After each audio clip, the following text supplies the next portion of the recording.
Good morning and welcome to this special program in tribute of our fallen colleague, former General Manager of the National Broadcasting Corporation, Evans Bernard John, affectionately known, as EB. We welcome you wherever you are this morning, and we're so happy that you've joined us.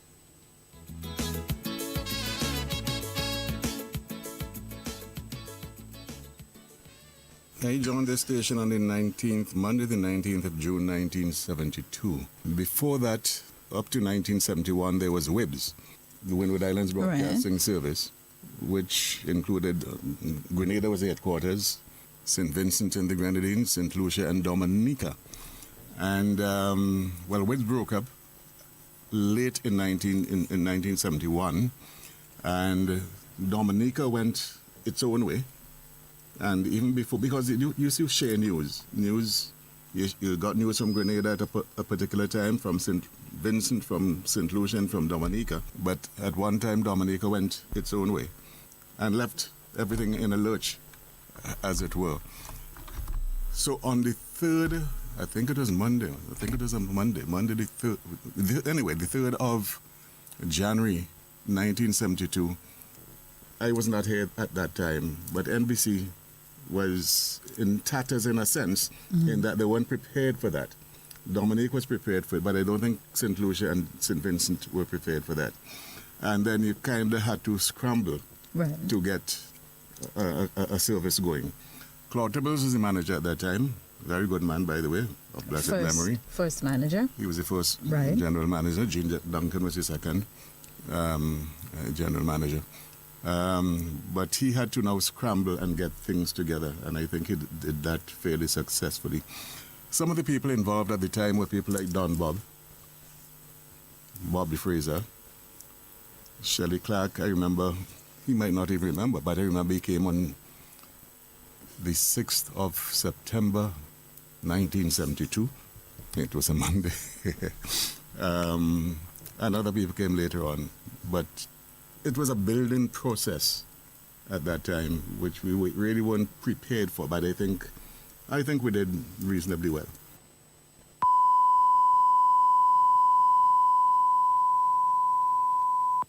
We've been asked to announce the death of Mr. Evans Bernard John, known as EB of Evesham and Pickering, Ontario, Canada, died on Wednesday, August 19th at the age of 69.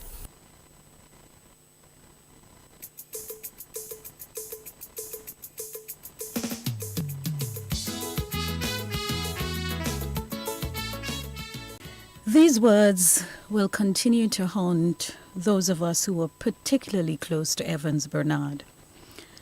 I could begin our program today by describing the mood of the radio station when we received confirmation that the story which was circulating was actually true. My extension in my office rang several times but went unanswered. I heard the dreaded knock on my door, and then they all came to make sure that I was okay. It is true, Miss John. Is it true, Miss John? I shook my head in the affirmative, and the rest is history. Evans spent most of his work life in radio, and in particular at NBC Radio. Let me explain. On the 1st of January 1970, EB was a clerical officer in the Public Relations Division, a division of the Premier's office. 1 year later, he was transferred to the Ministry of Agriculture, Trade and Tourism as an agricultural instructor. 1 year later, in 1972, he assumed duty in the Broadcast Division of the Ministry of Finance and Information. Later that year, he was approved for continued secondment to the Broadcasting Division. He was subsequently transferred to the Broadcast Division in the Ministry of Finance and Information as an announcer with effect from the 1st of April 1973. From then on, he moved up the ranks from his appointment as program assistant in 1980 to program organizer to act as manager, program director in 1983. When we became a corporation on the 1st of July 1986, rightly so, approval was granted for Evans Bernard as program director and officer in charge of the National Broadcasting Corporation. 4 months later, in November, he was appointed to the post of Assistant General Manager, a mere 10 months later. He was appointed on the 1st of September 1987 to the post of General Manager Acting. He was also elevated to Chairman of the Board of Directors. So it was quite fitting that the very first tribute should come from the Board of Directors, management and staff of the National Broadcasting Corporation. The sad news of the passing of Evans Bernard John has sent shockwaves through all of us, the members of the board and staff of the National Broadcasting Corporation. EB, as he was popularly called, was one of the legendary figures associated with the station, where he worked since leaving the boys' grammar school as a young man. His broadcasting expertise, his booming voice, his impeccable diction, whether on sports commentary, presenting the news, special outside broadcast, or conducting his hotspot of yesteryear, would forever remain as an example of the sort of broadcasting heights we would all aspire toward. He worked through the ranks up to the helm of the station until he retired as general manager. E.B. John was a standard bearing for the National Broadcasting Corporation. It was his first stop each time he visited SVG from Canada, where he had relocated with his family. Indeed, he last visited us on Monday. NBC Radio was, for E.B., home.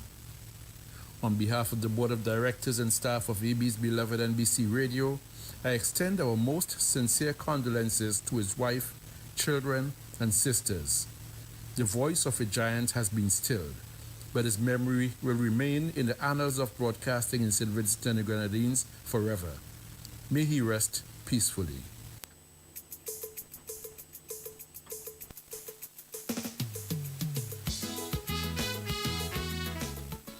We will now be joined by Dexter Rose on Zoom.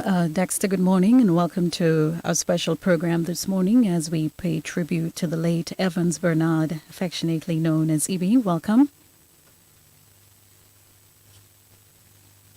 Hello. Hi, Dexter. How are you? I'm hearing you. Good morning and welcome. You're live on our program this morning. Am I live and I'm not on video yet? Because I don't think you can see me. No, we're not seeing you as yet, but pretty shortly your video will be up. But you're live on radio, so we're happy to have you with us. Thanks and good morning to all. Good morning and welcome once again. This morning we're paying tribute to former colleague, former general manager of NBC Radio, Evans Bernard, and I am sure your tribute this morning is two-pronged, because apart from Dexter being a friend, you are also advisor to the board of the National Broadcasting Corporation. Well, that is so, and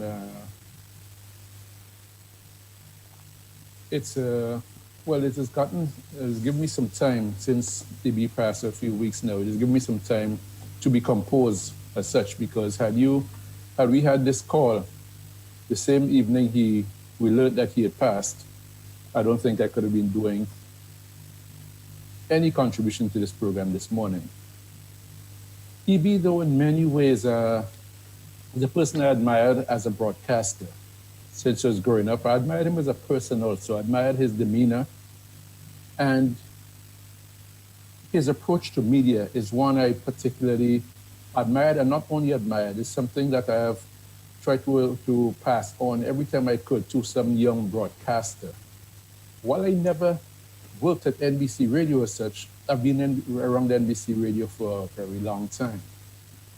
When I returned from studies in journalism abroad and I came back home and I began to work with the St. Vincent Banana Growers Association, it was at NBC Radio, well, by then the only radio station in the country anyway, where I did my programs, and it meant a lot of interaction with the staff and with Evans Bernard John, who I also knew from before in a very personal way. I've been close to the family for a long time.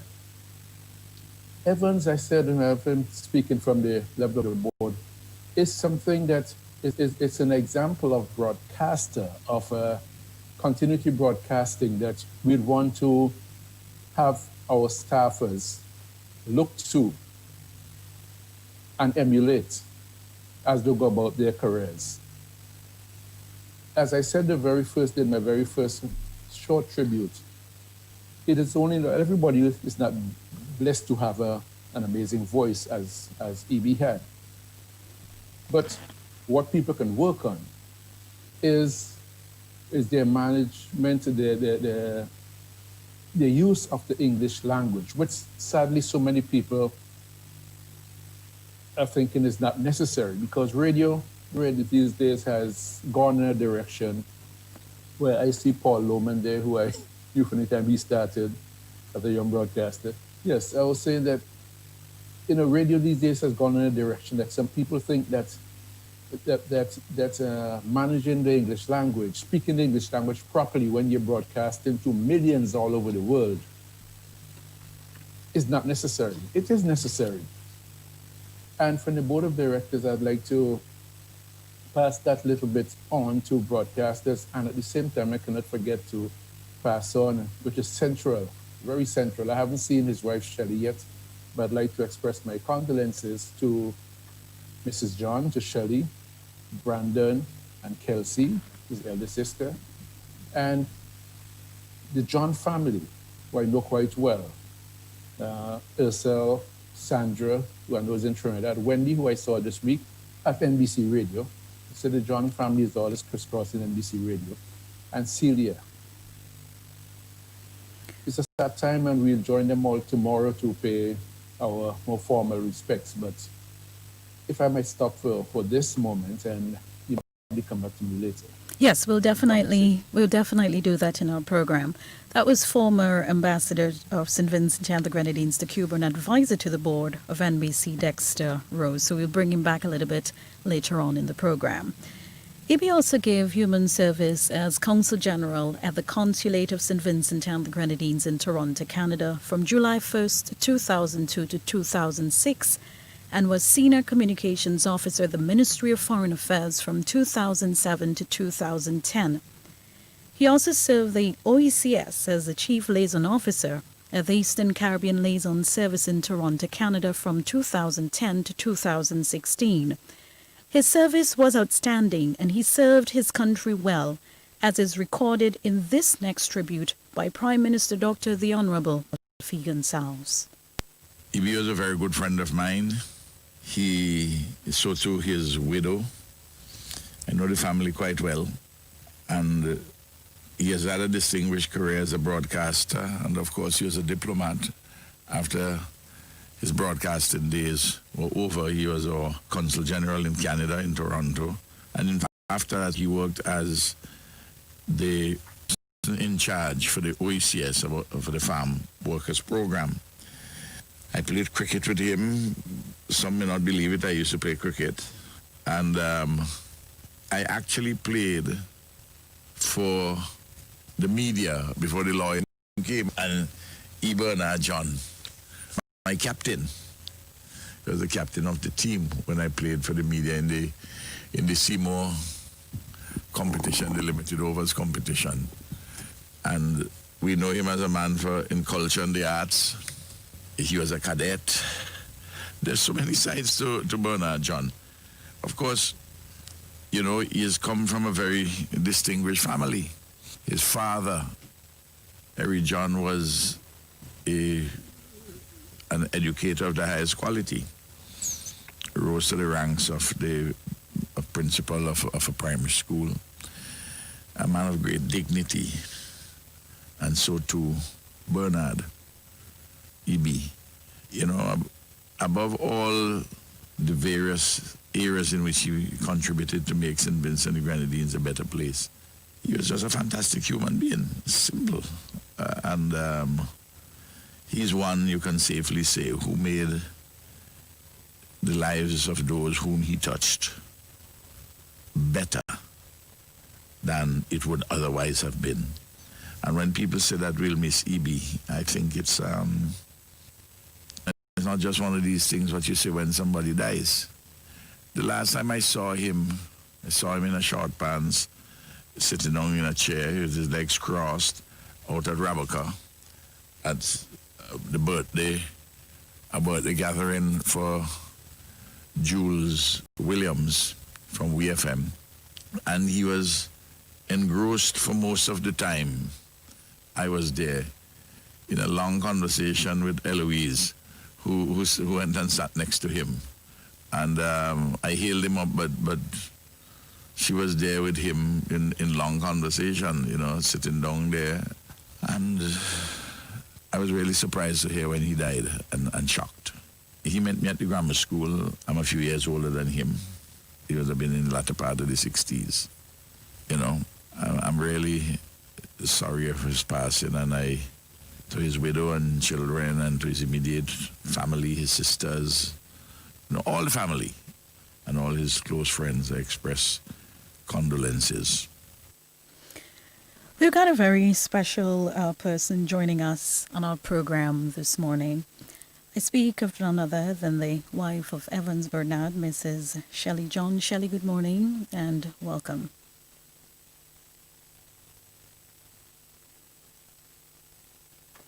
Okay, we're just trying to sort the mic. Shelley, good morning and welcome.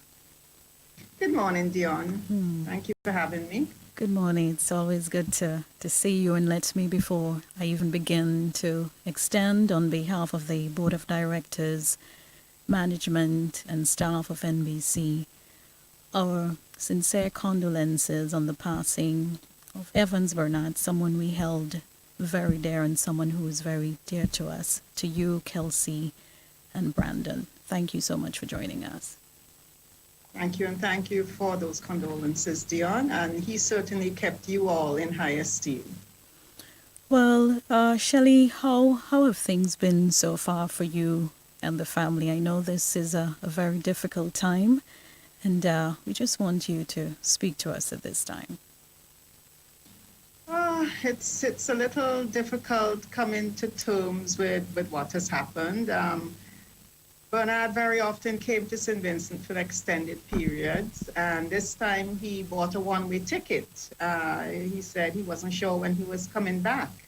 I think he knew elections was in the air, and that was something that was always held his captivity. He was always interested in things like that and getting into the fray of what was happening on the ground. He was a people's person. So he kind of figured elections was in the air, and I knew that that's something he wanted to be involved in. He also said that he hadn't been to an independence parade for many years, and that was something too that he was looking forward to. So he came with his one-way ticket, and I think for us, he was away, and kind of when we got the news, it was like he was still away. So being here and dealing with the reality of it is, I think, what is now hitting home to all of us. The children came in on Thursday. I'm just going to get out of quarantine today. So, reality will set in very soon, I imagine.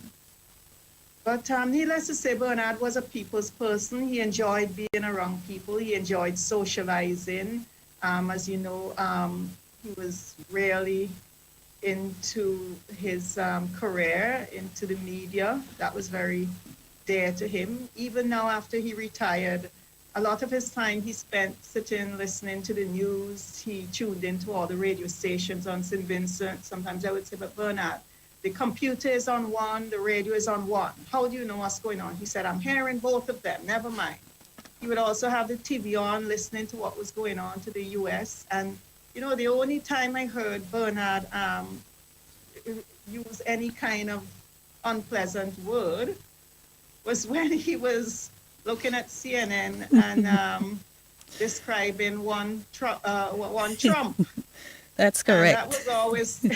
And that was always interesting to hear his descriptions of him, which the only time was colorful, because other than that, the slightest word I may say, like hell, he may say language. That was some of the things we're really going to miss. Just him sitting there, being engrossed in what was going on in St. Vincent and the Grenadines. Listening to all the radio stations, keeping up with what was going on around him. And as I said in particular, that one of the Trump family, which he always had not a nice word to say. I But, think. you know, Okay, go ahead. Uh-huh. Sorry. Go ahead. Go ahead. Sorry.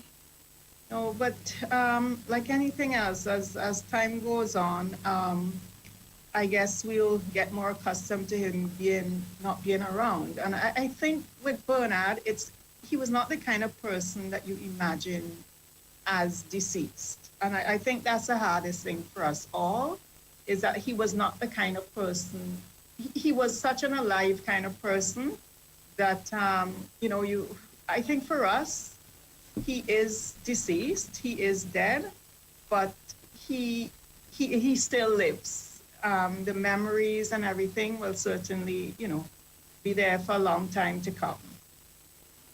Well, I remember just before he traveled, the day before he traveled, in fact, he had his daughter Kelsey looking for pictures because I had spoken to him the day before and told him we were going to do this wall of NBC project where we were featuring all the famous, well, all past staff and so forth. And he was to get some pictures for me. So he was like, "When you want them, Johnny girl?" I said, "Well, as soon as possible." So he employed Kelsey to get his pictures and to have them scanned for us. But eventually, he brought them down for us. But I say that to say that NBC always was priority for him. And anything that was NBC, anything you ask him to assist you with, he was always willing and ready to assist. And that's why whenever he came to St. Vincent, his first order of business, once putting down his bag, was coming to the station to say, "I am here." And he did that again. Even though he had to go into quarantine, he called and he said, "Johnny girl, look, this is my last day of quarantine, but I'm coming to see all you tomorrow." Exactly like that. It was always that for It was certainly him. home for him. It was certainly home for him, and someplace he felt very comfortable. A lot of the people were still around. And of course, you two were very special to him. I remember when you got your post as manager, his first order of business was to contact you. He was very pleased and felt that 705 was definitely in really good hands. Yes. Shelley, Colvin told me I couldn't wear my shades, but it looks like I need to start putting it on. Yes, that was true. And I make no apologies in saying this. He's the first and he's the only one who was called to extend that congratulations. And he's always been there offering support and guiding me along. So, I mean, this is really very difficult for me without even trying to make this about me. But he was a good man, definitely sincere. And everything he said to you, it came from his heart. And certainly I will miss him because of the guidance and the advice he has given me since I took over here. And not since I came here, just in terms of my professional career all along, but we would certainly miss him. I know the programming department will miss him because he sat with them constantly in the programming department, and he went along. Once we had an OB, he went along, and that's something that he loved, and that's something we will feature here as part of our presentation this morning too. Yeah, I remember he would sit and listen to the radio, and some radio stations he'd be listening to. He said, "My God, the English." And he would say, so-and-so should not be doing this. They should not be doing that. I wouldn't say who, I wouldn't say what. But, very often. But one thing I'll say, he used to say, there is no need to hail everybody up from all over the globe. I mean, we would sit all day hearing all these things. A lot of times I would say, just don't worry about it. Say, yeah, but it's wrong. So definitely that was something he was very, very much into, and making sure that, St. Vincent and the Grenadines look good in everybody's eyes when they listened on the radio, that, we were showing a really good account of ourselves. anything that E.B. was a part of was the best thing. So St. Vincent was the best country in the world. Lions Club St. Vincent South was the best Lions Club in the world. NBC Radio was the best place in the world. John was the best surname in the world. Anything he was a part of. You're familiar with that. You know, as all these memories come to the fore, and we will definitely miss him. I'm so happy I think that more than anything about Bernard, and which is probably why so many people have reached out, and it has been a lot, is that he never really had an unkind word to say about anybody. There were very, very, very few people that there were unkind words to say about. And even so, even if somebody had, crossed him and obviously done him wrong or whatever, he quickly forgot it. It's not like me. He quickly forgot it and moved on. And that's just how it was with him. He, was always sincere, always honest, friendly, and sometimes I just couldn't understand how people had done this or that, and you could just go along with them after like nothing had happened. But that's how he was, and he always showed everybody a good face. If Bernard felt that we should be dinnerless, somebody else would get that money, and I remember very often, even when he worked in Toronto at the consulate, people would come, they need money for this, they need money for that, and he would lend them, and it was not like he was getting it back, even in St. Vincent. But I would say, Bernard, we have to live too. But, other people were always his focus, and, his family, his sisters, his nieces, his nephews, in particular his children, always very important. And that's just the kind of person he is. And I think that's why there has been so much good coming to us since this has happened. Really, really good vibes, everybody reaching out. It's been tremendous. It's been, heartwarming. And we certainly appreciate everybody who has reached out. Okay, I want to thank you very much, Shelley. We hope that you'll stay on the line with us. We've got some more features to bring in, and of course, we will check in with you and all the other persons who have joined us via Zoom. Thank you so much. Welcome, Dion. That was Mrs. Shelley John, the wife of Evans Bernard, our very special guest joining us on Zoom this morning. You continue to be in our thoughts. You are Kelsey, Brandon, his sisters, and all those who mourn his passing. Chester Connell, a former host of the Come Alive radio show on NBC. I remember as a child listening to him, and I was amazed by Chester's ability to speak 7 languages. In addition to being morning show host, he was also senior news editor, a post he was very grateful to E.B. for inviting him back to NBC upon completion of his studies. Here's Chester. This is Radio St. Vincent and the Grenadines, broadcasting on 705 kHz on the medium wave broadcast band. We'd like to apologize for the break in transmission which occurred earlier today. This was due to a technical fault at our transmitting station at Brighton. That was the script. Whenever 705 suffered an unforeseen disruption to its airwaves, sending Mr. Leslie Mackey and his talented team of technicians hurtling out to Brighton to resolve the challenge. Evans Bernard John, the broadcaster, has broken transmission with his earthly station. The spiritual diplomat has completed his overseas mission. He has been recalled to that pre-Caribbean paradise by He, upon whose shoulders the government presently and eternally rests, the Lord God, our Savior. Evans Bernard John first entered my orbit when I was 8 years old, and he was just about to turn 21. He and St. Clair Leacock both appeared at my family's home at Kingstown Park in 1972. My 13-year-old brother Peter was dead just hours earlier.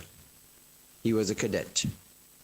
E.B. John and St. Clair Leacock, as cadet officers, had the sad task of collecting my brother's cadet boots, beret, and badge, all government issue. Fast forward 11 years later, 1983, November 7th, when I showed up on the first day of my new job as an announcer at Radio St. Vincent and the Grenadines. Bernard John was there to receive me. 4 years later, I met Sinclair Leacock when he served as chairman of the National Broadcasting Corporation, RSVG. Isn't life funny? E.B., as I remember him, was a gentleman. He was a gentleman of class. Class, for me, is an attitude to life. It's a way of life, a quality that usually takes generations to acquire by overcoming trauma with dignity, and can often be detected in a person who exudes that class by their humility. One had only to interact with E.B. John for a moment to realize his parents were of that noble ilk. Thank you very much, Chester. Chester is reporting from Taiwan. I spoke recently with former staff member and former executive director of Invest SVG, Mrs. Cleo Jones Huggins. She recollects that Evans Bernard was a true legend of broadcasting. His talent, flair, and passion made what, for most, is a formidable undertaking seem effortless. He was a natural, an inspiration, an icon, and an act that will be hard to follow. God rest his soul. Meanwhile, former Minister of Information and Attorney General during the Sir James Mitchell administration and barrister at law Panel Campbell QC, during his Law and You program aired on SVG TV on Monday, August 24th, described E.B. John as a national institution. I was instrumental in recommending him for an acting appointment as manager in September 1987, the very year I was appointed. And then 2 years later, I recommended him for full appointment as manager. And he served as manager of the radio station until long after I had demitted office. E.B. was a professional broadcaster to the core. In fact, he was among the best. He had a command of the language and the presence on the radio station, which not everybody on radio has. E.B. was a national institution. The present Minister of Information is the Honourable Sinclair Jimmy Prince. He also worked along with Evans Bernard as former colleague, and he's also a dear friend. He too paid tribute to Evans Bernard. As a minister responsible for information and as a friend and former colleague of the late Evans Bernard John, I wish to extend my deepest sympathy to his family and his friends on such a sudden passing. I was very shocked yesterday when I learned of his passing. E.B. John was an all-round broadcaster, an excellent radioman. He was someone who fostered the relationship between radio and the ordinary man. E.B.'s passion for radio was legendary, and he, more than anyone else in the history of broadcasting in St. Vincent and the Grenadines, was able to use the medium to popularize the local folk culture. In my opinion, he helped to transform broadcasting from a stiff, traditional, and formal format to one where the ordinary man on the street would feel comfortable interacting with. In news, in program production, even as a DJ, he brought the same dedication, passion, energy, and expertise. He inspired a whole generation of broadcasters in St. Vincent and the Grenadines, myself included. He inspired these people to move from one level to another by his mentorship mainly, and also by his example. His love for sport, diplomacy, youth leadership, whether in the cadets or in the service organizations, will long be remembered after his passing. We will miss his voice, his leadership, and his talent. May he rest in peace. Minister of Information, the Honourable Sinclair Prince. He lived a well-rounded life, and no one loved the stage more than E.B. He fancied himself as a Calypsonian and is credited with taking the Onto Calypso tent on tours across SVG. As we hear from former leaders and Calypso monarchs from the Onto Calypso tent, Grantley Iper Constance and Carlos Rejector Providence.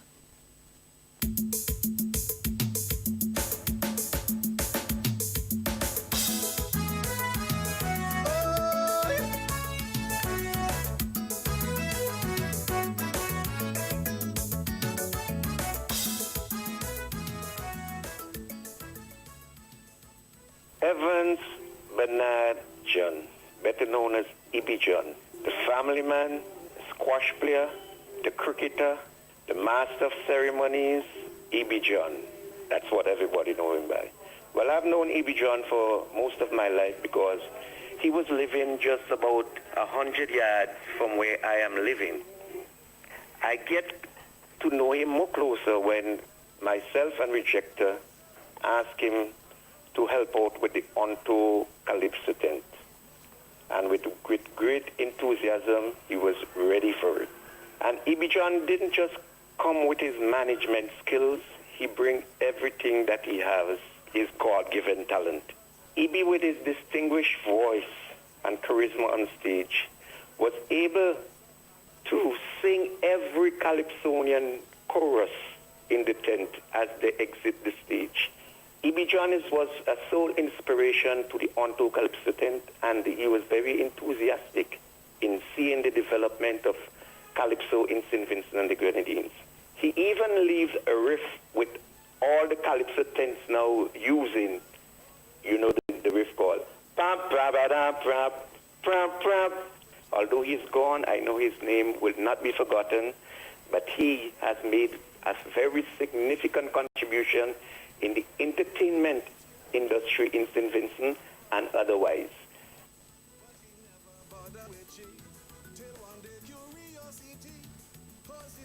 He was a great inspiration to me throughout my Calypso career. And he was also one of my most ardent fans, I must say. He was also the MC for the Onto Calypso tent, the master of ceremony for the Onto Calypso tent during my tenure as leader. And I must say what a spirited MC he was. He always impacted the audience very well, during that same period, he rose to prominence, as we all know, as a great singer, a performer. And I'm proud to have been associated with him in terms of being the writer for his songs. I was the author of the songs that he performed, including The Handbag, and I'm very proud to have been, so closely related to him. And I know what a good soul he is. Going along, he always called himself a great admirer of the way they carry their handbags on their shoulder. Until one day, he made a snatch the bag so fat he thought it was cash. He ended up in the barracks, then 6 months for thief in a back at a box. The girl had cheap powder, even toilet paper, snacks and paper towel, love letter from Canville. Oh boy, you can't trust these handbags at all. If they're looking big or small, believe me, it's no joke. Search your wife handbag when she's going to work. The late Evans Bernard John was a master of outside broadcasts, and he had a special fondness for carnival and military-related broadcasts. He was very knowledgeable about all the shows and was easily referred to as an encyclopedia, as we hear in this next tribute from veteran broadcaster and Calypsonian Wendell Wynn Callender of Barbados. I had the honor of knowing Evans Bernard John all my life. I wish I could say he was my mentor. I wish I could tell everyone E.B. taught me how to sing about a lady's handbag and its contents. I wish it had been my pleasure to say I learned the fine qualities of being an MC from E.B. John.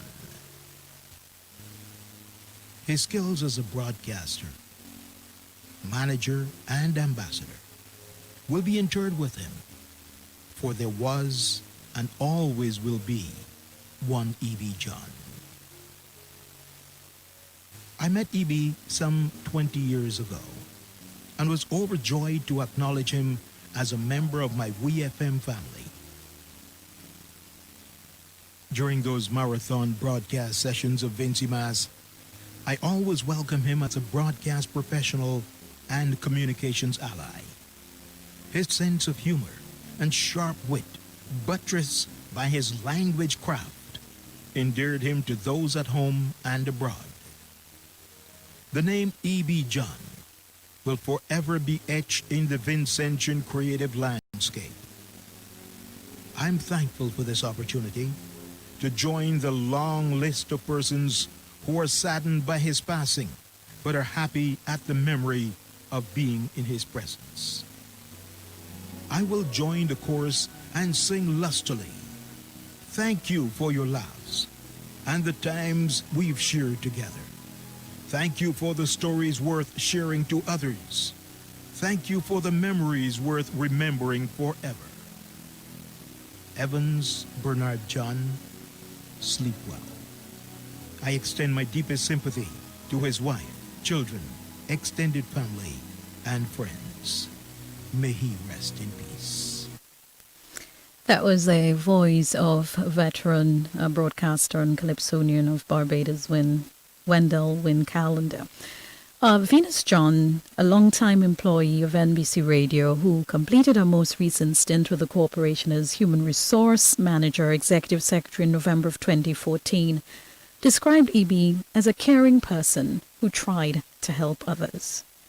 I met Bernard. Most people refer to him as E.B., but I preferred Bernard, so that's what I called him. I met him in 1978 when I joined the staff of 705 Radio. As the years went by, we became great friends, I don't know how many persons realize this, but Bernard was a little shy and also what can be called soft, in that he felt for people. He felt people's hurts and tried his best to ease those hurts. He wasn't a confrontational person at all.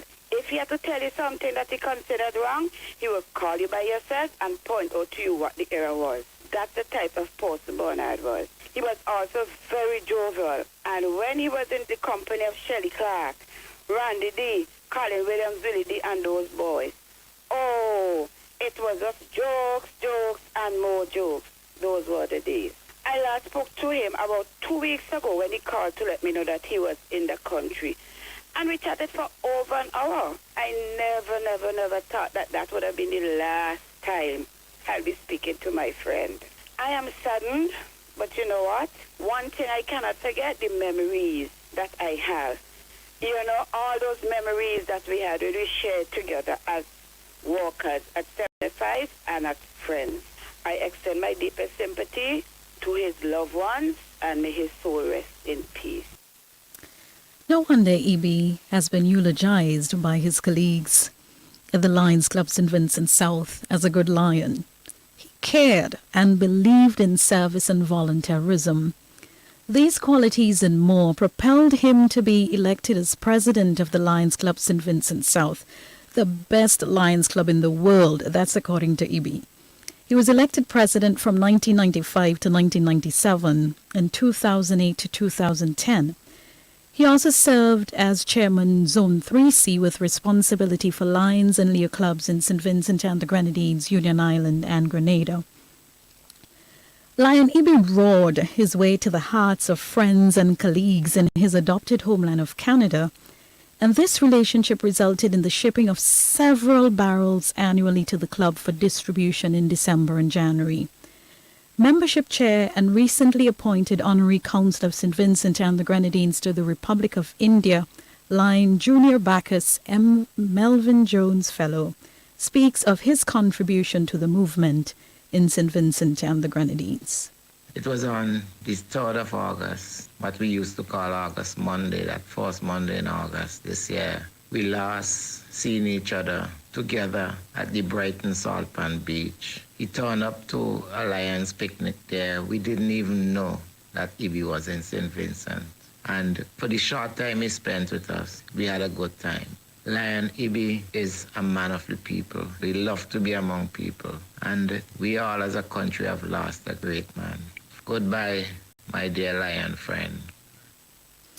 In the animal kingdom, lions give birth to cubs, and Ibi fathered many cubs, including tail twister and CEO of the General Employees Cooperative Credit Union, GECU, Lion Lennox Bowman. In fact, these two were inseparable. They loved Carnival and Christmas. Lennox is actually Brandon's godfather. Here's Lennox Bowman. It is really his concern for the less privileged is what struck me most about Ibi.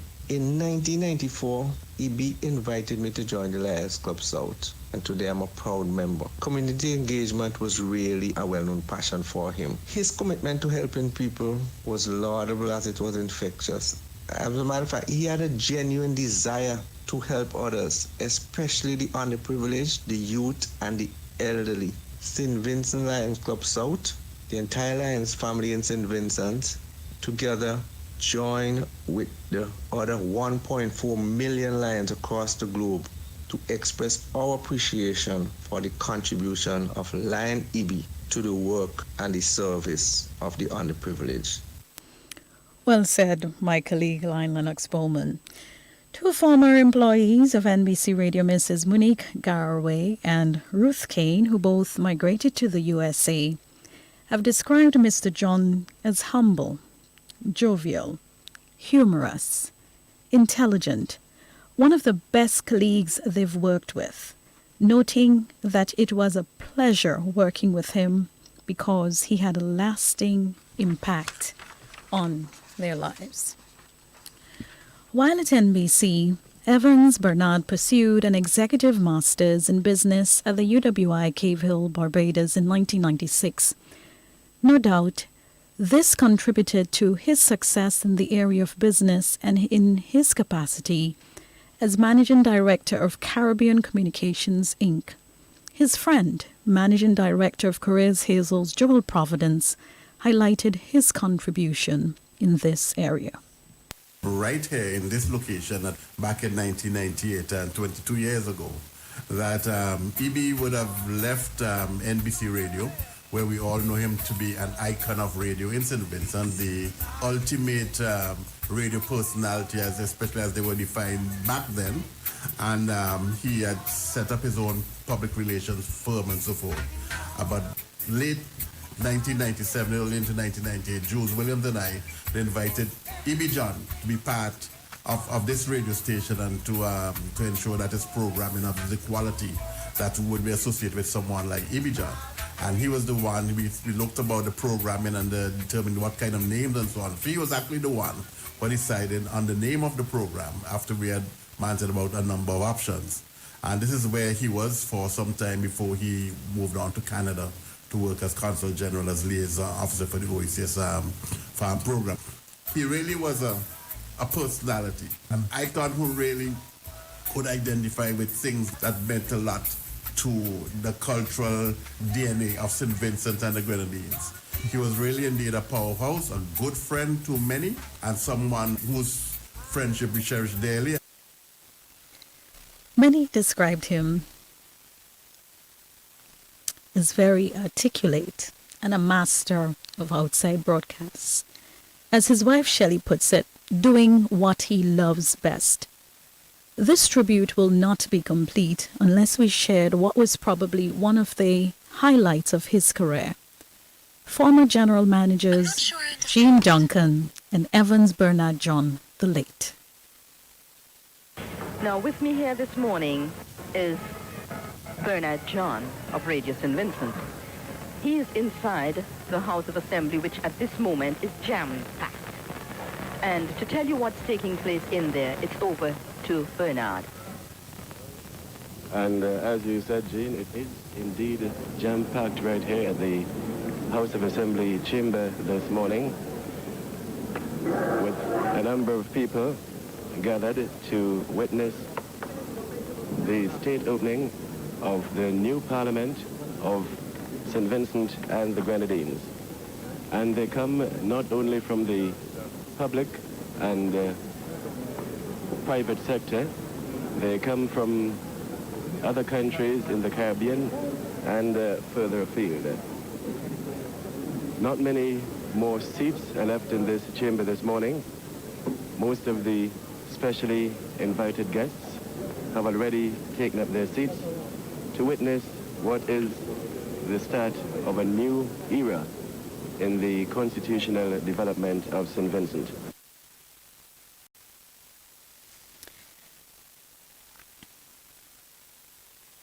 As former Deputy General Manager June Pamela Pam Barber worked closely with EB.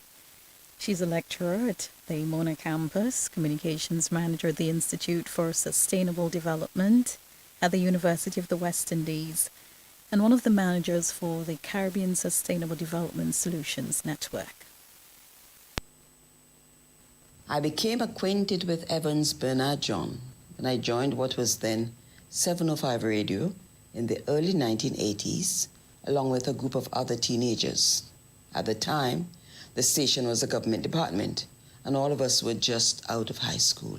Bernard was an articulate, lively, and energetic broadcaster who always had a joke to share. His voice was iconic and memorable. He was an all-rounder who presented multiple programs on radio. He also brought a sense of camaraderie among the staff by mobilizing us to participate in sporting activities, which he organized with radio stations and other organizations overseas.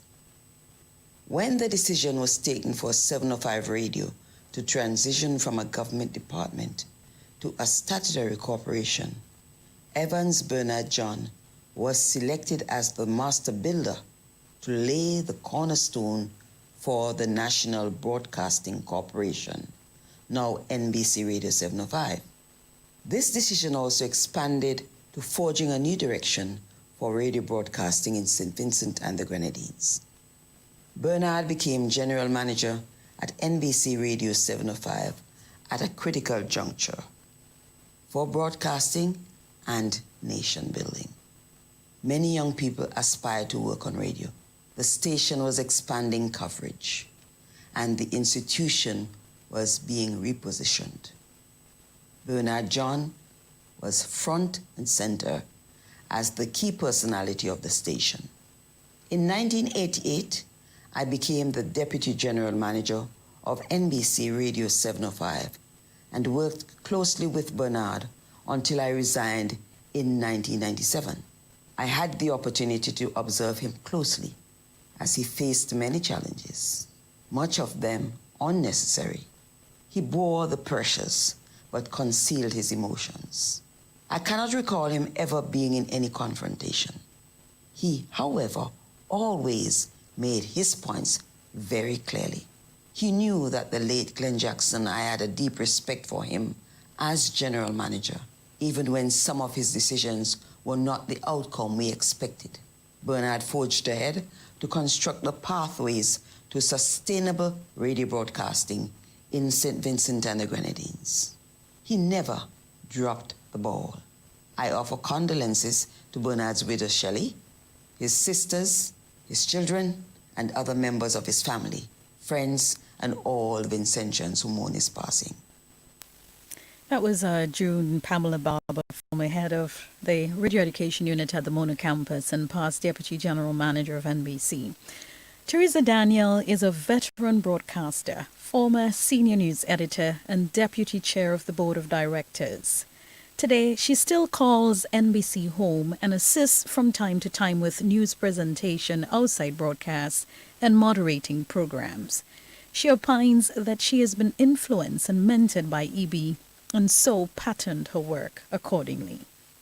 When I first walked through the doors of 705 Radio, December 1st, 1981, I think it was, Evans Bernard John was one of the first persons with whom I came into contact. He was a senior member of the programming staff who did everything, wrote and presented the news, did continuity announcing, programming, and I'm sure a little bit of technical stuff as well. He undoubtedly influenced my own development as a broadcaster, as he was one of the few persons on staff from whom I would go on to pattern my own work. He was an integral part of my initial on-the-job training process at Radio 705. But outside of the radio station, though, there was a side of him that I called a social animal.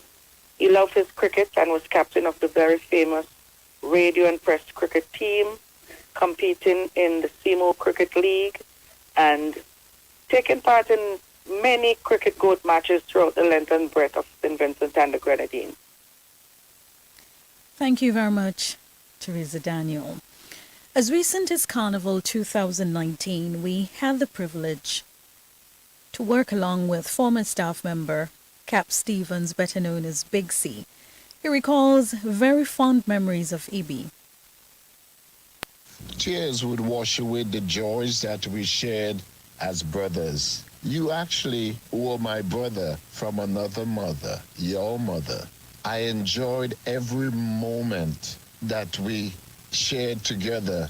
You were a great leader, a great sportsman that people really would not realize. You were my friend, a great Miller House man, a great broadcaster. I'll keep on smiling, knowing that you'll smile with me. Edie, rest in peace. Another former member of staff and former deputy chair of the board of directors, Justice Colin Williams, who currently serves as a judge in Belize, described the late Evans Bernard John as an outstanding leader. What struck me about Evans Bernard John, EB, was that he had immense leadership skills. Underestimated because it is not one that we have seen really in other spheres that are very public, but it was administered really within the workplace. Now, by the time I joined what was then 705 Radio in 1979, E.B. John was then the commandant of the cadet force and would have remembered his role in terms of mobilizing the cadets during the Soufrière eruption in 79. But he did not bring that commandist style of leadership to the workplace where we operated within NBC Radio. So I joined the staff, as I said, in 79. He went on to Carrimac in 1980. He and the late Godfrey Fraser, blessed memory, Bobby. And although he was really from the news department, he had his special slot on a Saturday night, which was Hot Spot. That was his real show on radio in terms of continuity announcing at the time. And he sort of allowed me, entrusted his program to me when he went off to Jamaica to hold that slot for him until he returned. That was Justice Colin Williams. That's Judge Colin Williams from Belize.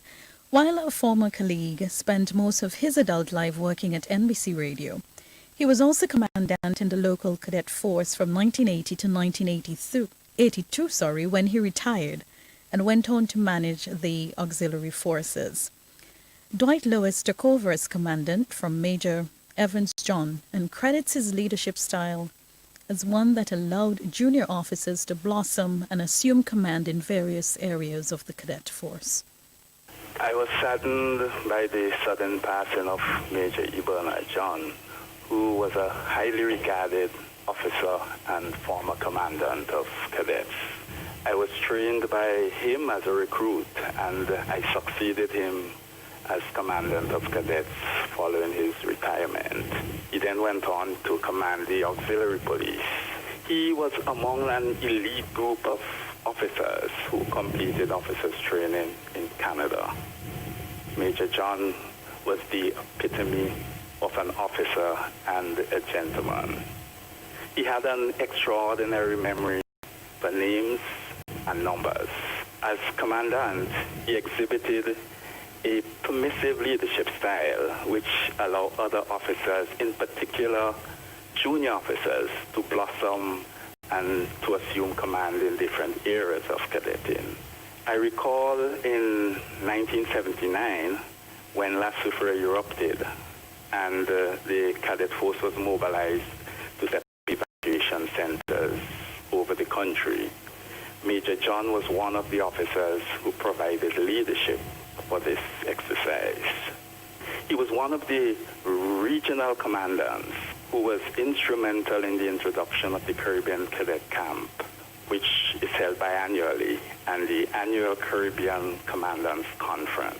On behalf of the officers and ranks of the cadet force, I would like to extend our deepest sympathy to his wife and children. He would be accorded certain military courtesies at the funeral. That was Commandant Major Dwight Lewis of the Cadet Force. Dr. Cleve Scott is historian, cultural critic, music producer, and development specialist. We'll hear from Dr. Cleve Scott, after which we will bring in via Zoom Colin Cunningham. My interaction with John started in the St. Vincent and the Grenadines Cadet Force.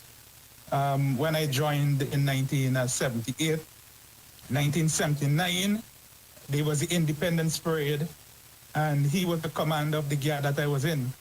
But what I want to say is the contribution he made to my mastery of the English language.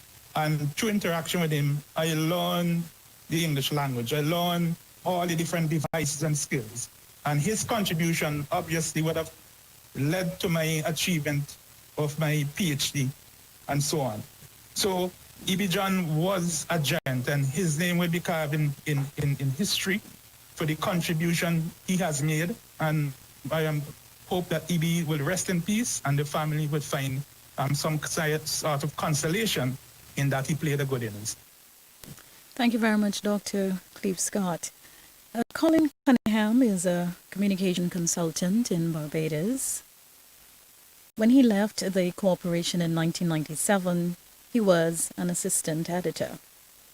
He also spoke of his relationship with his boss, the late Evans Bernard John. Colin is going to join us now live via Zoom. Hi, Colin. Good morning. Thank you so much for joining us. Hi, Leon. How are you? It's a pleasure to be here. Good to have you on with us. If you can just speak of your interaction with you and your boss, Evans Bernard. Hi, so I was a group of young people who joined the radio station, which is where I guess most people know of E.B. John. But I met him a little bit earlier as a cadet. The interactions with him as a cadet were not a whole lot, to be honest, because he was the commandant and full-time employment, I guess. So he would just come by for my passing out parade, he would have been there, and for other official parades and stuff like that. So there wasn't a lot of great interaction, because as a young cadet, you don't go and interact with the commandant. But there would have been a few passing words and that kind of thing. You had mentioned that he was responsible for the Caribbean camp of cadets, and we had one in St. Vincent and the Grenadines at Mariquois. And at the end of it, there was a concert which I was asked to MC. Thinking back about it now, I don't know why. But yeah, that became my responsibility. You know, when it was done, he came and had a conversation with me. One of the things that he said was he acknowledged the fact that I'd actually sent an application to the radio station sometime before, and he asked if I was still interested.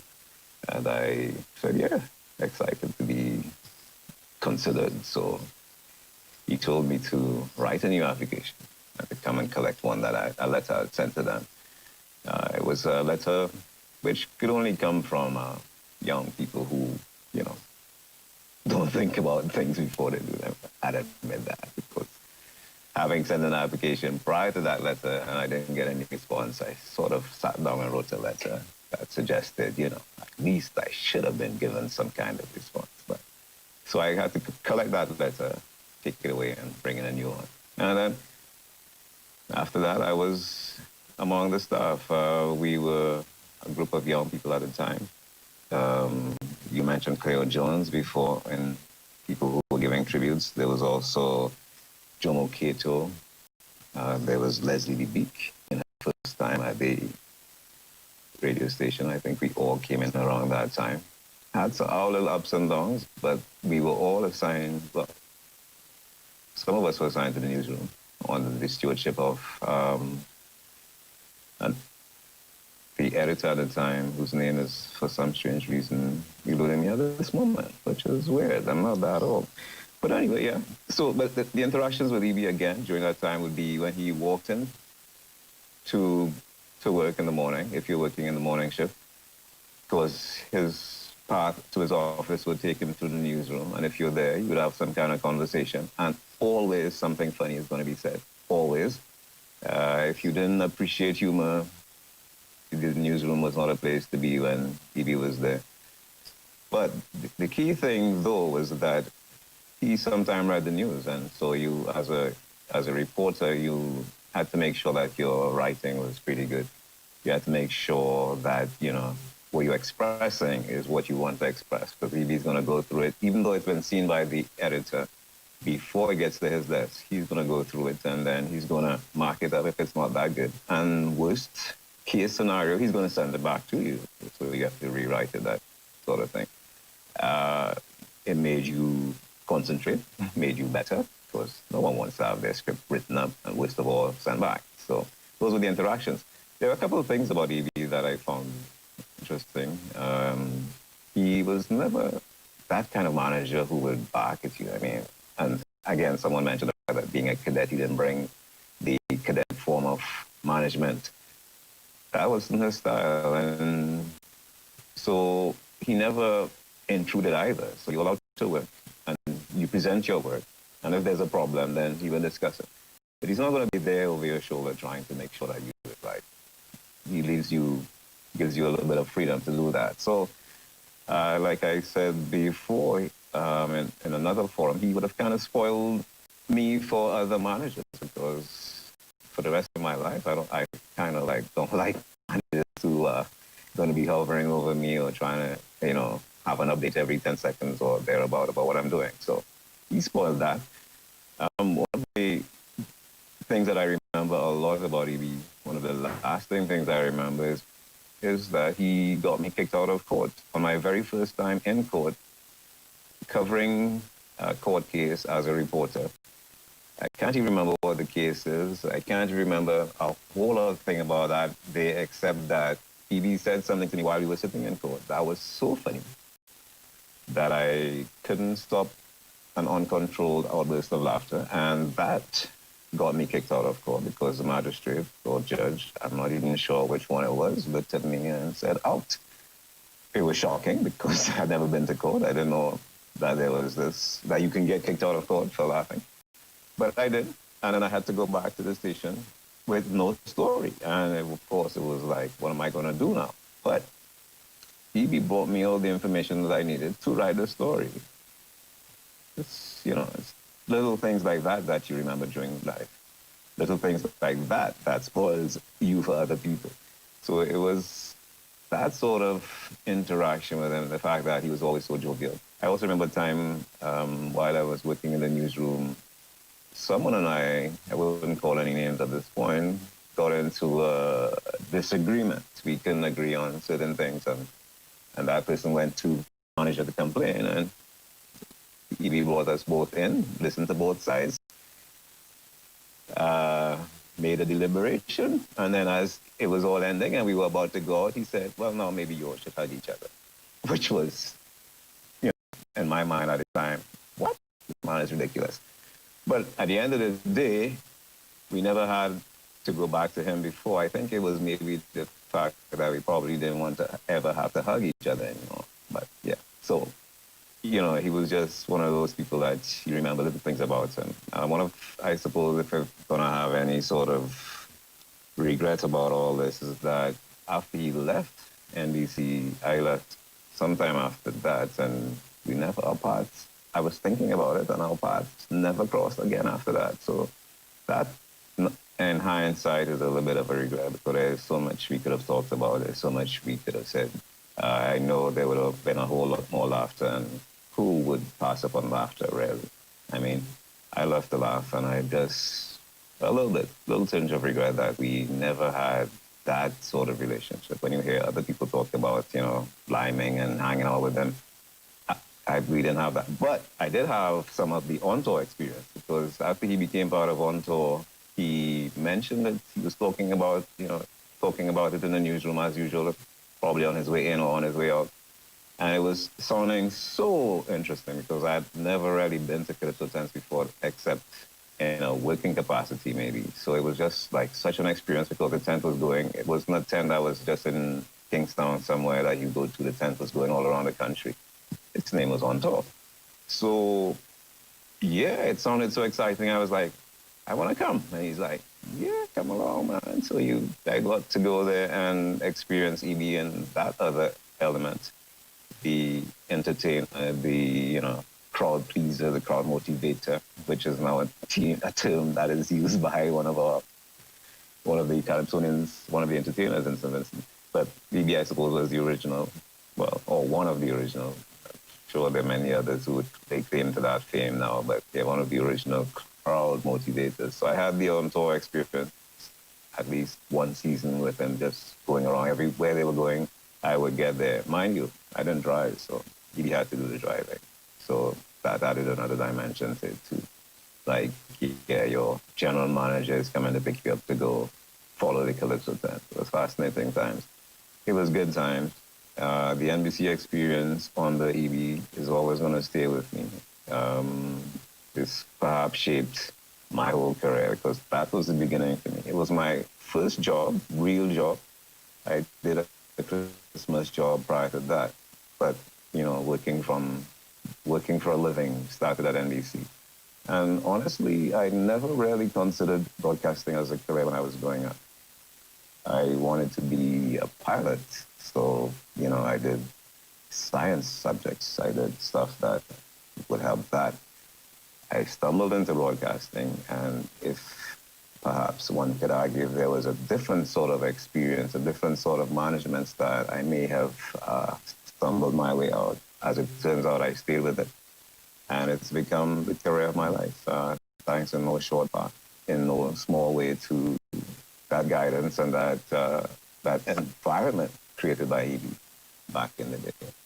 So, yeah, I'm sorry I never had the whole Liming experience, that we never get to talk about him being a diplomat and, what that brings about. But he was, in a lot of ways, a diplomat, because I can say this openly that it is a very difficult job. It must be a very difficult job being the general manager of NBC because of the fact that, and I'm not saying this to throw stones or anything at any particular person, but there's always going to be that influence from everyone.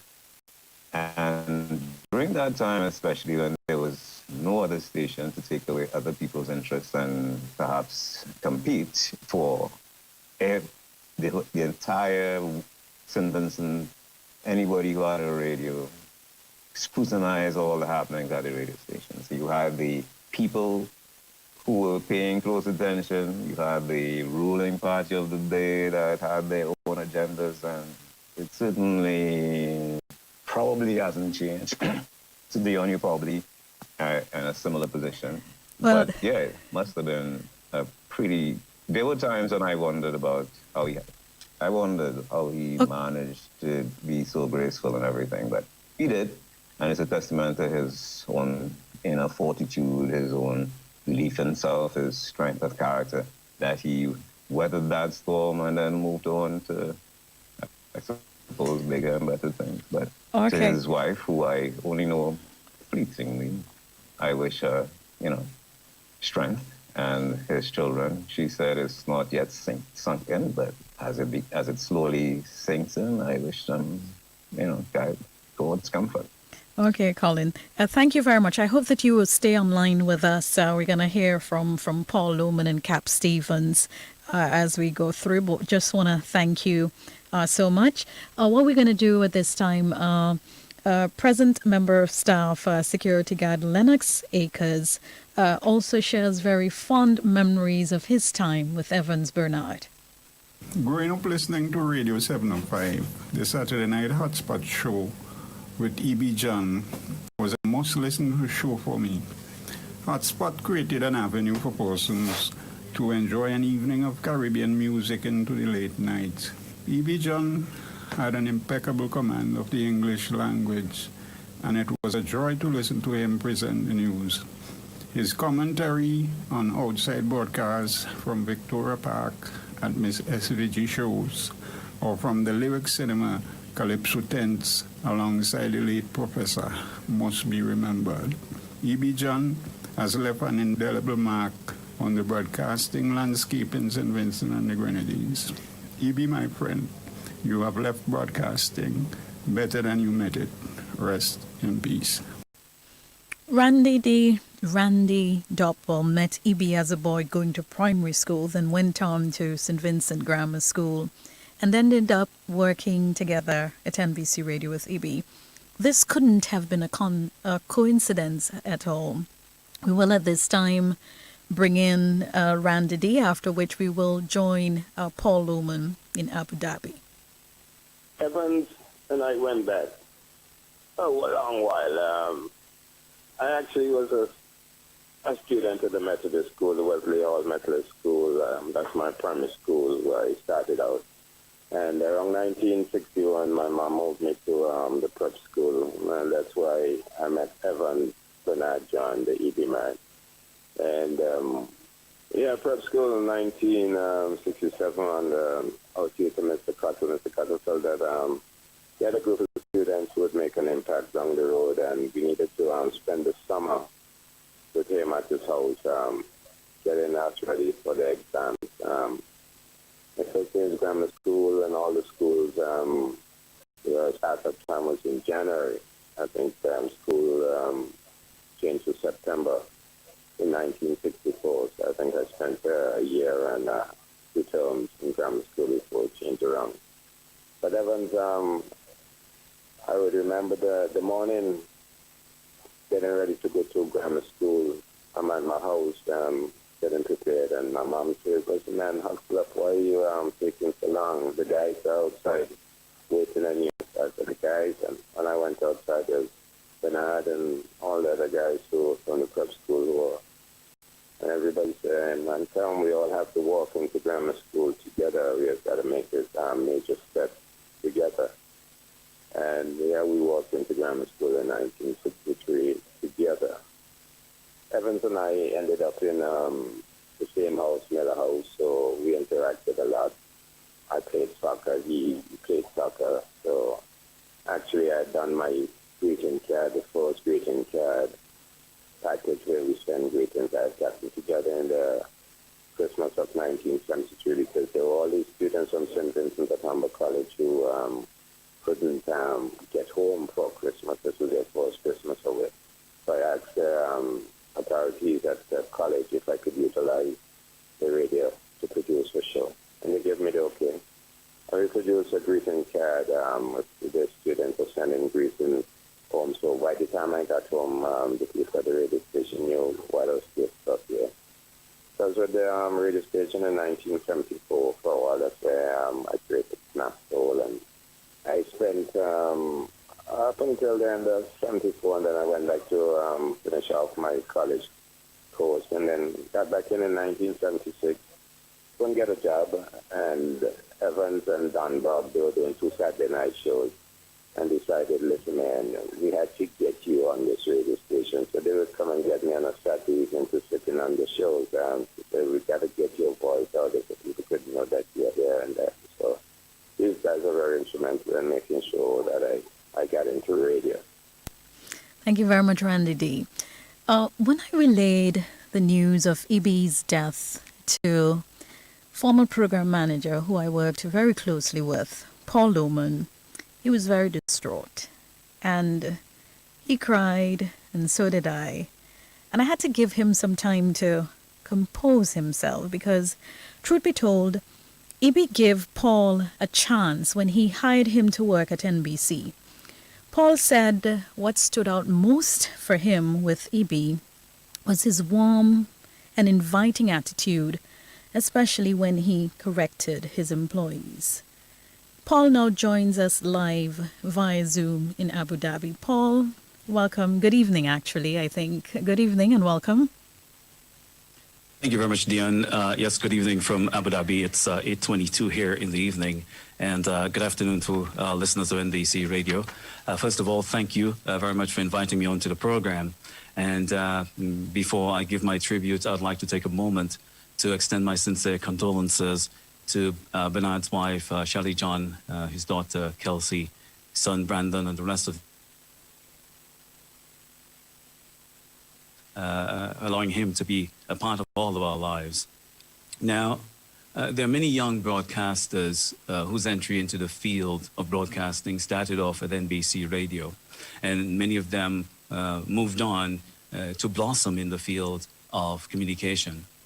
If NBC, under his leadership, could be described as a college for radio communication in St. Vincent and the Grenadines, he would be the chancellor par excellence, a master communicator, a master presenter, humorist, a man full of humility and love, a man dedicated to the upliftment of radio broadcasting in SVG. And he did this by recognizing those who needed a mentor. And he didn't wait for us to ask, he offered that mentorship. And I believe that it was this unwavering interest in the development of young people that led him to accept a request by the St. Vincent Grammar School way back when. I wouldn't give the date, that would date myself. A request that was sent out to several business entities from the St. Vincent Grammar School through Dr. Veronica Marks, who was at the time functioning in the position of guidance counselor. And she wanted to institute this internship program for some of the fifth formers. Hans King, Cleveland Sam, Kerwin Jack, and myself, we were lucky to get the opportunity to be invited to go to NBC Radio by Bernard John. And we spent most of that summer, I in the technical department. I think Hans King was attached to the sales department then in the Wide Lima building. And Cleveland Sam, I believe, was in the newsroom. Kerwin Jack was in the technical department as well. And it was supposed to just be for one summer. But I guess recognizing that this was an important program, this was a program where he can assist and mentor people into the field of broadcasting. He invited us back the following summer. So we went through another school year. The following summer, without any requests coming from the St. Vincent Grammar School, we were invited back to NBC Radio. And it was fun times. It was really a good time for us young students coming out of school. And for me, I really didn't have my eyes set, I think like Colin said, on any particular career. But I think the experience that I've received from being at NBC on internship and then later on employed full-time is what has carved an area for me to be able to develop a career. And,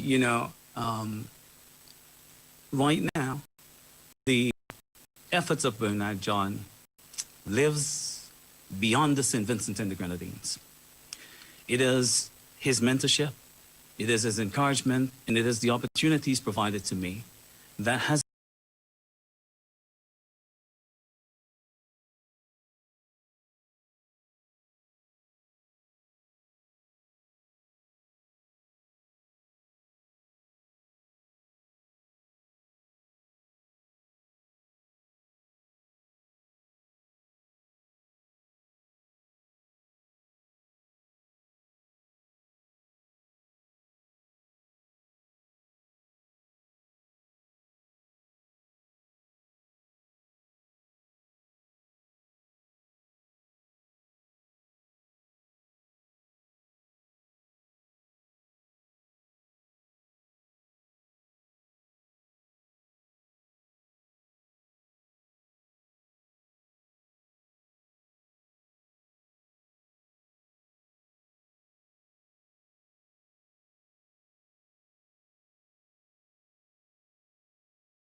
One of the stories that he told me, the very first time I went there, he says, this room where my office is used to be my bedroom when I was younger.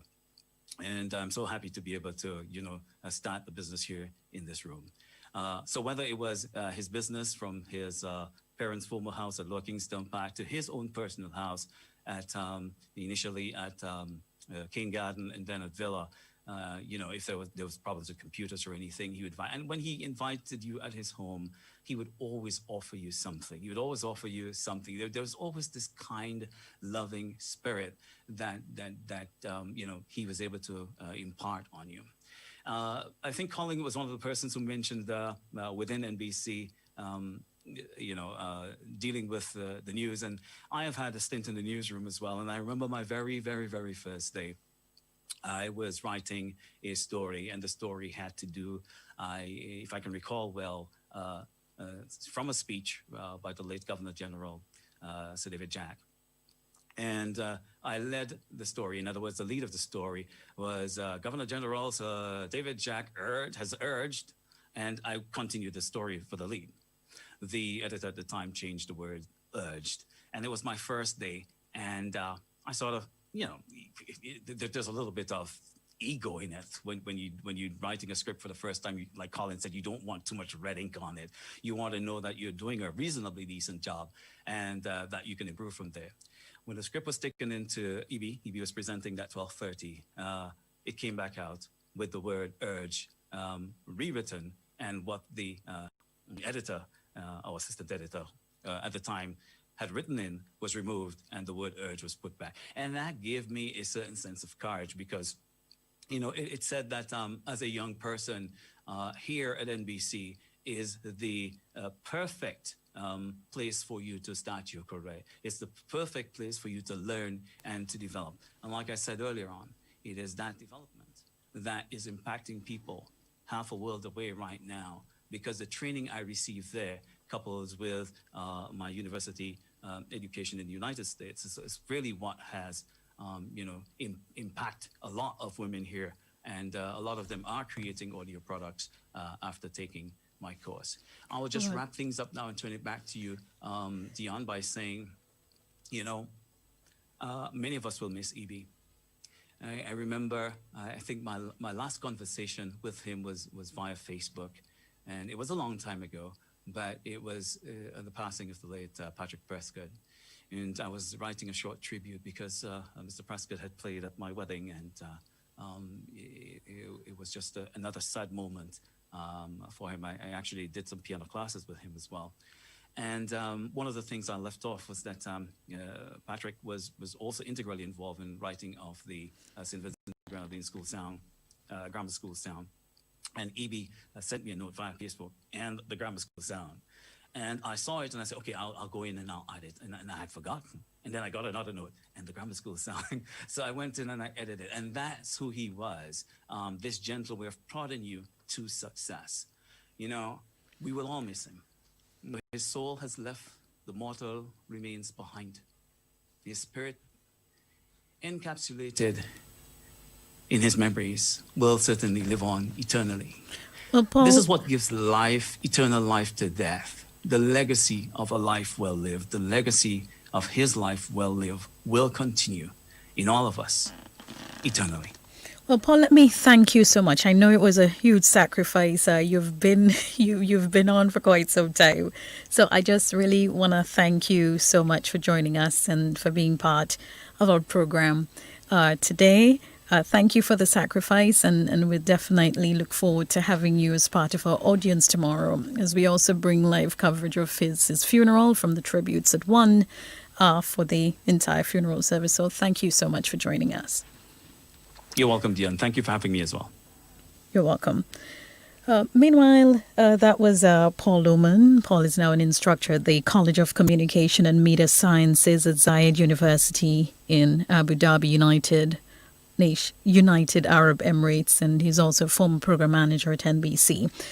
Meanwhile, the late Evans Bernard John has been described as having a natural flair for broadcasting and a deep understanding of its role in society. This view was expressed by former senior news editor and now head of the communications at the CARICOM Secretariat, Kendall Morgan. Sometimes radio broadcasting is just a job. For E. Bernard John, it was clearly a calling. E.B., the broadcaster, demonstrated a natural and abundant flair for key elements of the profession. Among them, a deep understanding of the unique relationship between the audience and the broadcaster, a keen awareness of popular public concerns, and critically, the ability to be in the moment, especially for live broadcasts, and move seamlessly from, for example, the solemn mood of a funeral broadcast to the formal tone for a state ceremony, and then the festive hype for Jubilee morning or Dimanche Gras. E.B. John, the station manager, fostered an atmosphere for audience-embracing initiatives to flourish. I am grateful to have cut my broadcasting teeth in that environment, and thankful for the very generous advice and encouragement E.B. provided. I trust that his contribution to public service broadcasting in St. Vincent and the Grenadines will be suitably recognized. That was Kendall Morgan, head of the communications at the CARICOM Secretariat. Evans Bernard, the manager and boss, supported his staff in and out of office. Former staff member and Miss SVG 1987 Nicole Hadaway shares the story. While hosting Miss Universe World's pageant, E.B. still found the time to support Miss Anna Young backstage. E.B. was a great motivator. He expected the best from his team, and his team delivered. I remain grateful for the opportunity afforded me to learn from E.B. and the best people in the broadcasting business at 705 Radio. He was an excellent teacher, always willing to share his vast knowledge of broadcasting. I remain grateful for the wealth of knowledge I gained there under his tutelage. Positive reinforcement for excellence in performance was second nature to our boss. He didn't just pick up the phone. He considered it his duty to come in person to salute and attribute credit where credit was due. There was never a dull moment around Evans Bernard John. His humor was infectious. And I dare say, the mighty Sparrow should be grateful E.B. John chose radio over Calypso. When E.B. rendered a Sparrow tune, we all thought a record was playing. He was that talented. His humor was reflected in his own handbag composition, which was well received during the Carnival and tent season.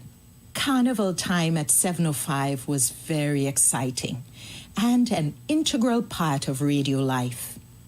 Mr. John was no stranger to the Carnival stage as an eloquent and seasoned host of many shows, including the Miss SVG and Miss Caraval shows. Winning the Miss SVG title, and any other title for that matter, became, by extension, a 705 win. When I assisted Anna Young, a 705 co-worker and friend, in her pageant success to enter the Miss World show, E.B. actually hosted the show, and moral support was a constant backstage, securing a double win for NBC Radio. The home of Carnival was indeed 705 Radio. Those were the good old days I can never forget. During my time at the station, E.B. impressed me with his fairness, his leading by example, his pride in our accomplishments, and his unbiased nature. I am so saddened by the news of E.B. John's passing. While I will always remember his impact on my life.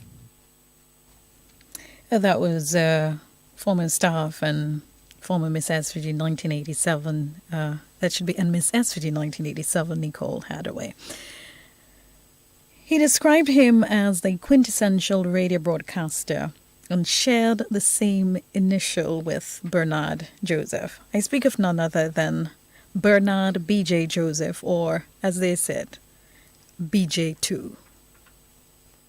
You can't talk about radio in St. Vincent of the Grenadines without mentioning the name Bernard John. He was the quintessential radio broadcaster. Well, I was a fan of E.B., as he was known, as a youngster, listening to his program, Hot Spot, with the Bad John.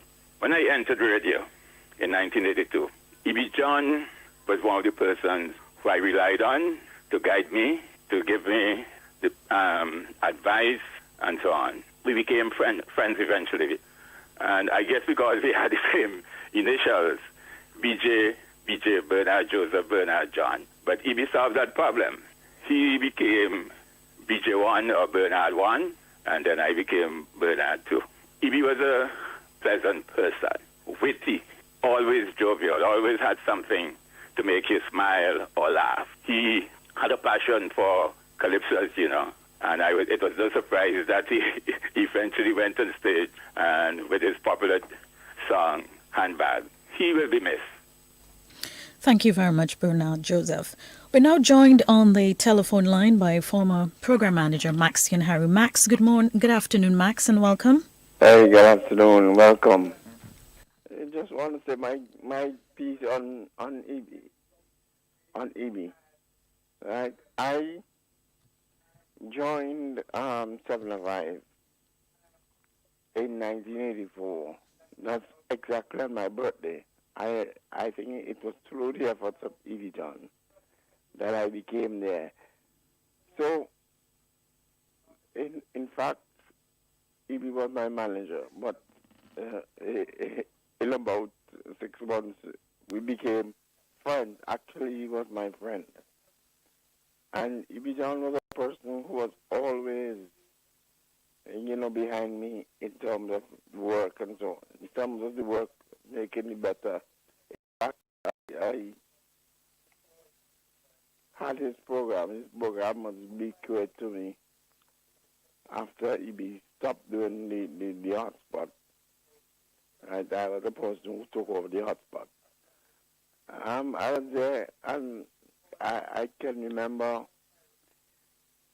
that E.B. John and the late Mr. Olajan, they actually introduced me to the word TH. It's supposed to put your tongue between your teeth. When you're using any words with TH. But I guess a lot of intentions, a lot of persons don't know that. There are terms that you use, that you write the TH, but you don't pronounce it. For example, let's look at the name, the stem in England, the River Thames. About the River Thames in England, when you're using that name, you're not supposed to use a T. Put your tongue between your teeth to say Thames.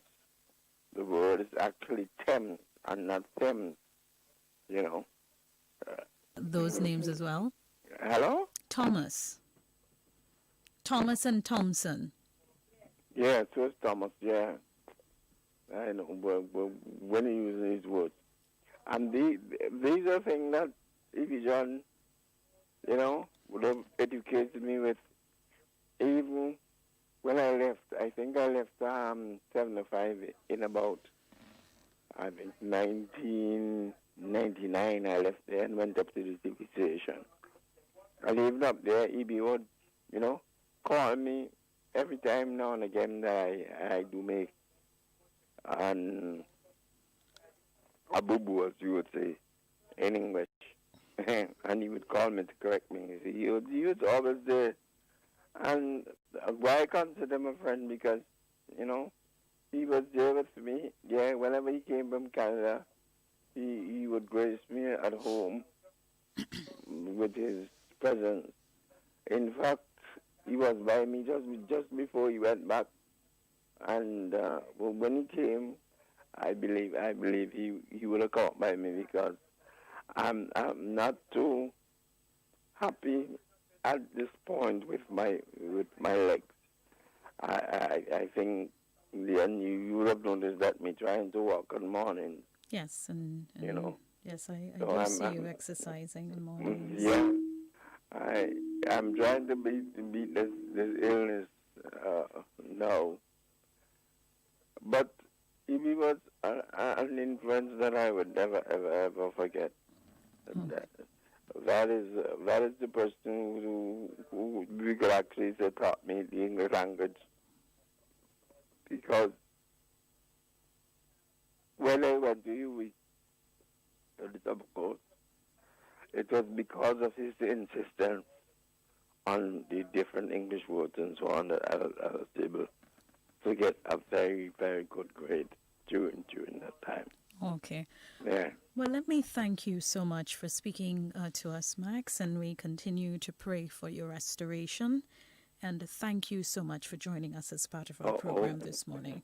Yeah, but just before I go, I would like to my condolence to his son. I knew his son, but I don't think I knew his daughter. I knew his son and what's his name? Kelsey. Kelsey. And I want to say my condolence to Kelsey and all his friends. Thank you very much. Thank you so very much.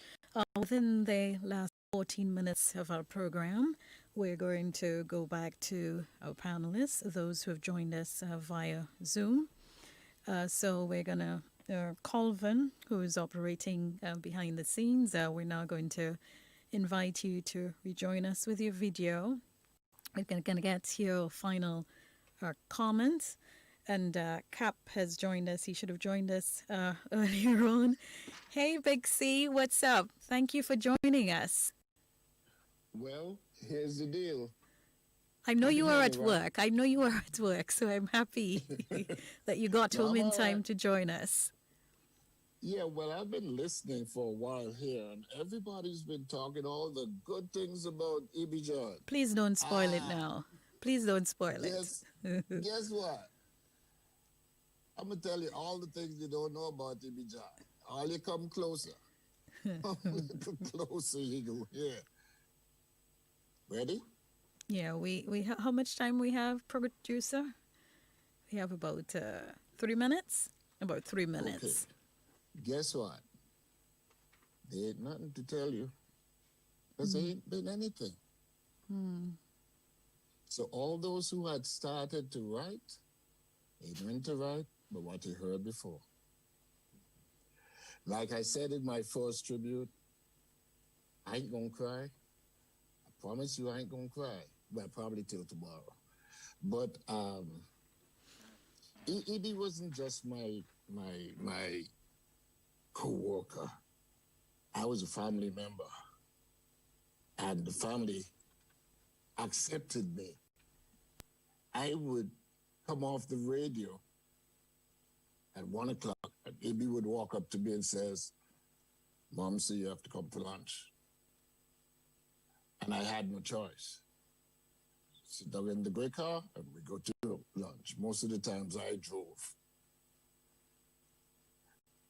People wouldn't remember, but I just want to remind them. There was once a broadcast from Georgetown, a Calypso tent, and it rained all night, and we were doing outside broadcasts. E.B. and myself spoke for 4 continuous hours from 8 o'clock until midnight. We didn't go back to the studios, we spoke. And all we did was teased one another. And you bring up the topic, E.B. has the information. You could walk into 705 one time and just wondering, what's going on here? Because it didn't appear as a radio station when you walked in, apart from the fact you'd see a desk and a receptionist and Rafi King in the corner waiting to collect the money. There were a lot of people sitting on the couch right there, and the conversations would just flow. You start a song, if you start a song like This Place Never Changed from the way it was created, EB would continue and sing every verse correctly. Mighty Leader from way back when. That's the kind of person he was. We did the cricket and the soccer things together. The weekend when they went to Trinidad, I had to work all the shifts. News, on air, with the aid of a couple people who were training. And it was fun doing it because I know that the guys were having fun. But EB was the guy who really encouraged you to do things. Okay, Cap. I don't know him too much as the manager because he wasn't. We were both announcers at that time. But rest in peace, my brother. Well, to the family. Yes, you wanted to. Yeah. No. I was just telling you that time is now becoming an issue, and EB was a man who is prompt on time. So I'm making sure I finish at 1.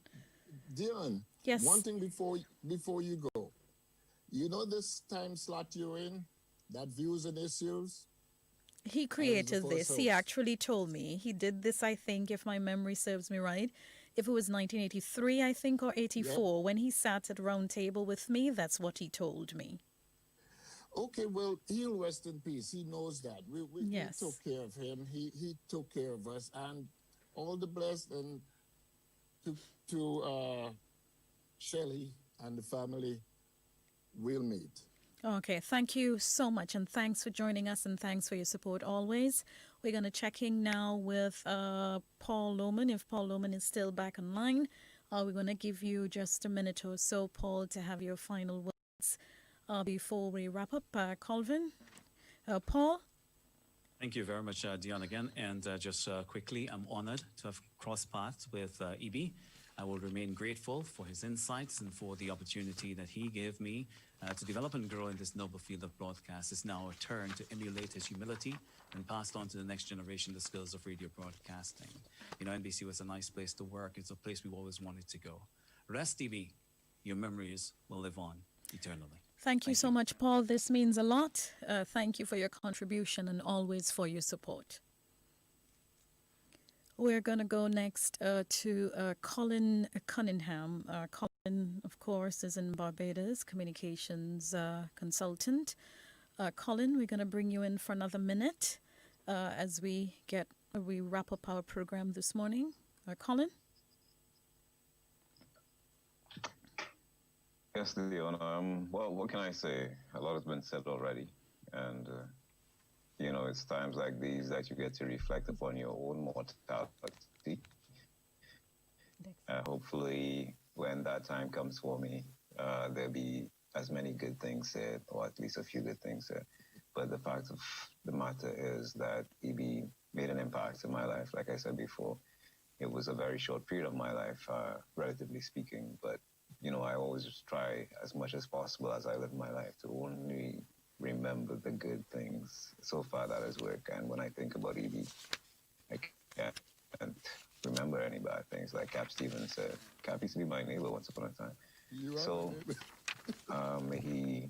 his memory continues. Hi, Cap. May we all always talk about the good things that he did for us, and may his family find comfort. Because if it means anything to them, we're all thinking about them and we're all wishing them the best. Well, thank you so much, Colin. We will be in touch, and thanks for sharing this moment with us and for contributing to our program. We're going to go now to Dexter Rose. Dexter Rose, advisor to the board of the National Broadcasting Corporation. Dexter, welcome back. We're going to give you just a minute to make your final comments. Well, Dion, on behalf of the board of NBC Radio, it's really been an honor to have chosen me to say a few words on behalf of the board. EB, in fact, as I said before, was quite an example for all of us, an example for broadcasting, an example and a standard bearer for what we should be doing going forward. Once again, to his wife, children, and other relatives, our deepest condolences. We'll see you tomorrow.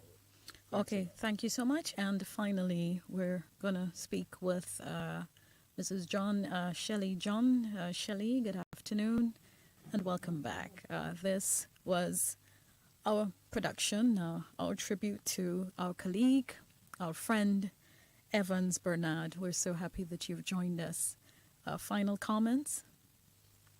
Beyond it, certainly my pleasure to have been here and to hear all the words of encouragement, all the good things that have been said about Bernard. I can safely say that they were all true. And if we can learn nothing else from his life, we can learn that you should live well with everybody. One, don't hold any bad grudges or anything. And that by working together, we can all do better. And when you think of all the talented people that have been on this program today, who Bernard's life has touched, that in itself is gratifying. And it's good to know that he has left something positive behind. I also want to say one of the other things is that helping people is important. And in all of this, enjoying yourself is important. Because as I always said, our house was party central. No matter if it was Lions, the blind people with them, no matter somebody from the radio station, there was always something going on in our house. And so that enjoying yourself is also important, and humor is also important. But in doing it all, you keep God present, which he always did, and just live good with everyone. And I thank everybody for participating, for listening, and for all the support you've given the children and I, and by extension, the rest of his family. I look forward to meeting everybody soon again. Paul, when I was in Abu Dhabi a few years ago, I'm sorry, I didn't know you were there, but looking forward to seeing everybody tomorrow and just celebrating a life that was really well lived and that touched many people. Thank you so much, and please accept our sympathies. We'll be in touch. Before I end, I just wish to say thank you to all those persons who contributed in one way or the other to today's program. Special thanks to our guests, Mrs. Shelley John, Dexter Rose, Colin Cunningham, Paul Lohman, Maxian Harry, and Cap Stevens.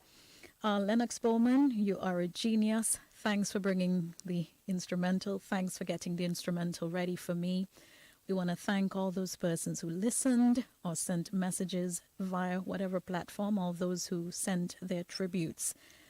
And our in-house theme, behind the cameras, Colvin Harry and Johnny P. Straker. Evans Bernard John, Tuesday, March 13th, 1951 to Wednesday, August 19th, 2020. Evans is survived by his wife, Shelley, children Kelsey and Brandon, 4 sisters, Ursel, Sandra, Celia, and Wendy, nieces, nephews, and many other relatives and friends. Rest in peace. NBC Radio will broadcast the funeral service tomorrow from 1 o'clock. So we ask you to join us. We'll have live coverage on radio and on video using YouTube and Facebook.